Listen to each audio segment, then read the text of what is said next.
আল্লাহ জবাব পাঠাইছেন, লা আতরুকু উম্মাতাকা ফারদা ওয়ালা ওয়াহদা।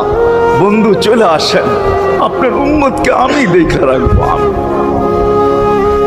আমি দেখা রাখবো। হায় হায়, সবাইকে সালাম দিছেন একবার বা দুইবার, সবার দুরুদ পড়ছেন তো আল্লাহ একবার বা দুইবার, সালাম পড়ছেন কোন নবী রসুলের উপরে একবার কি দুইবার।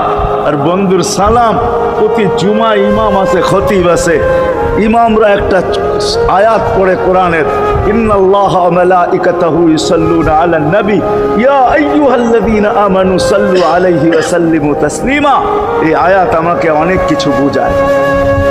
ইমাম ওলামারা, আলেম ওলামারা বলবে এই আয়াতে আমাদেরকে দুরুদ পড়ার হুকুম দিছেন, আমিও বলবো দুরুদ পড়ার হুকুম দিছেন। কিন্তু আমার প্রশ্ন আছে এখানে, আমার প্রশ্ন, আল্লাহ আমাদেরকে পড়তে বলতেছেন, ঠিক আছে, আমরা কয়দিনই থাকবো আর কয়দিনই পড়বো, একদিন তো আমরা মারা যাব, তো আপনার বন্ধুর উপরে দুরুদ কে পড়বে? আল্লাহ বলে, বেওকুফ, দেখোস না ফেরেশতাদের নাম নিছি, ফেরেশতারা পড়বে।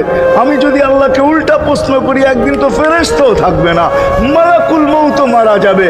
আপনি আরশের নিচে লিখেই রাখছেন, ইন্নী কাতাবতুল মাউতা আলা মান তাহতা আরশি আল্লাযী হাই লা ইয়ামুত ফাহুয়া ফাওকা আরশি। আমার আরশের উপরে যে সে চিরঞ্জীব, যে নিচে আছে তাকে মৃত্যুর স্বাদ পান করতে হবে, একদিন তো ফেরেশতা মরে যাবে। আমাদের নবীজির উপরে দুরুদ কে পড়বে? আল্লাহ বলে, গণ্ড মূর্খ, তুই দেখোস না প্রথম আমার নামটা আল্লাহ লেখা আছে, ইন্নাল্লাহা, আমি আল্লাহ পড়তে থাকবো, আমি আল্লাহ চিরঞ্জীব, আমার বন্ধুর দুরুদ কখনো বন্ধ হইতে দেই না, আর দিব না। হায় হায় হায়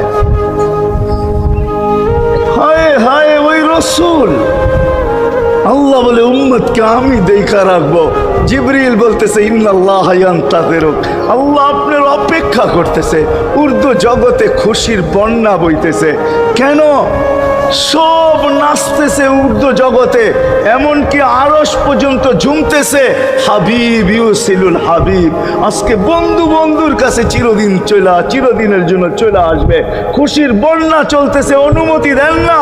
আল্লাহ উম্মতকে দেখা রাখবে, যে মরার সময়ও চোখে পানি তো আমাদের জন্য পানি। চলেন শেষটা শুনায়া দিয়া শেষ করতেছি। লম্বা হাদিস, আমি শর্ট করতেছি। তাহকিক উলামা ইকরাম করে নিয়েন, আমি শুনায়া দিয়া যেতেছি আপনাদেরকে। নফকা দুইটা হবে। প্রথমটাকে বলে কিয়ামতের জন্য, দুইবার সিংহায় ফু হবে, একবার ধ্বংসের জন্য, দ্বিতীয়টা হবে নফকাতুন নুশুর বলে এটাকে।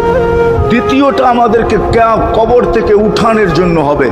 কিন্তু সব মারা যাবে, আল্লাহ চারজনকে পয়দা করবেন কুদরত দিয়া।